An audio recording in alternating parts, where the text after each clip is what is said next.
இந்த Airtel extreme பாக்ஸை ஒரு ஃபயர் ஸ்டிக்காக மாற்ற முடியுமா? அது எப்படா முடியும்? இந்த வீடியோவில் அதை செக் பண்ணி பார்த்துருவோம். இதுக்கு HDMI கேபிள் கனெக்டிவிட்டியும் அப்புறம் 12 வோல்ட் இன்புட்டு கொடுத்துக்கலாம். 1 2 ஆன் பண்ண உடனே ஆன் ஆகிடுச்சு. இந்த HDMI கேபிளை நான் டிவியில் கனெக்ட் பண்ணிட்டேன். செட்டாப் பாக்ஸ் ஆன் ஆகி லோடிங் ஆகிட்டு இருக்கு. இதில் ஏதாவது ஒரு ஆப்ஷனை செலக்ட் பண்ணனா அது எரர் கோடு காமிக்கும். ரீசார்ஜ் இல்லாமல் இதை யூஸ் பண்ண முடியாது. எரர் கோடு 6ன்னு காமிக்குது பாருங்க. 6னா அது ரீசார்ஜ் பண்ண சொல்லுது. ஒரு நண்பர் சொல்லியிருந்தாரு இது ரீசார்ஜ் இல்லாமல் யூஸ் பண்ண முடியும், ஒரு சில செட்டிங்ஸ் மட்டும் மாற்றினா போதும்னு. இதை பற்றி நானும் யூடியூப்ல செக் பண்ணி பார்த்தேன். தமிழில் ஏதோ பெருசாக வீடியோ இல்லை, ஆனால் ஹிந்தியில் போட்டிருந்தாங்க. இந்த சாதா டிவியை வந்து ஸ்மார்ட் டிவியாக மாற்றி யூஸ் பண்ணுற மாதிரி அதில் போட்டிருந்தாங்க ஒரு சில செட்டிங்ஸை மாற்றி. அதை தான் இப்போ நம்ம செக் பண்ணி பார்க்க போகிறோம். ஃபர்ஸ்ட் இந்த டிவைஸை ரீசெட் பண்ணோம். இங்கே ரீசெட்னு ஆப்ஷன் இருக்குது பாருங்கள், ரீசெட் பண்ணிடலாம். ரீசெட் பண்ணோடனே மறுபடியும் லோடிங் ஆகி வந்துட்டுருக்கு. இப்போ ரிமோட்டை பேர் பண்ண சொல்லுது. ஆல்ரெடி என்கிட்ட இருக்க ரிமோட்டை நான் பேர் பண்ணிக்கிறேன். ஓகே, இப்போ செட்டப் பேஜுக்கு வந்துருச்சு. ஃபுல்லாக செட்டப் பண்ணி முடிச்சிருவோம். கேட்குற ஆப்ஷனுக்கெலாம் ஸ்கிப்பு கொடுத்துருவோம்.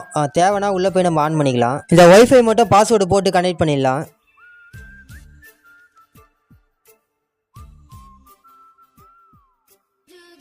மேலே ஒய்ஃபை கனெக்டில் தான் இருக்குது. இப்போ நான் யூடியூப் ஓப்பன் பண்ணுறேன். அதே எரர் கோடு 6 தான் வருது.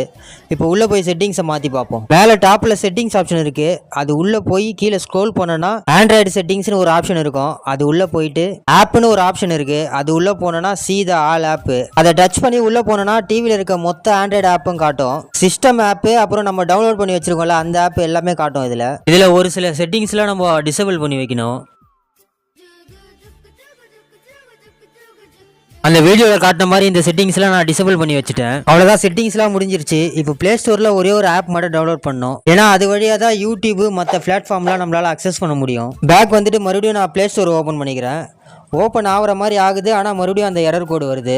இன்னும் ஒரு சில ஆப்லாம் நான் டிசேபிள் பண்ணிவிட்டு செக் பண்ணி பார்த்தேன். அப்போவும் ஒர்க் அவுட் ஆகலை. அந்த வீடியோவில் காட்டின மாதிரி நானும் சேமாக செட்டிங்ஸ்லாம் வச்சு பார்த்தேன். அப்பவும் ஒர்க் அவுட் ஆகலை. இதுக்கு நார்மலாக செட்டிங்ஸை சேஞ்ச் பண்ணுமா இல்லை புதுசாக ஏதாவது சாஃப்ட்வேர் இன்ஸ்டால் பண்ணால் ஒர்க் அவுட் ஆகுமான்னு தெரியல.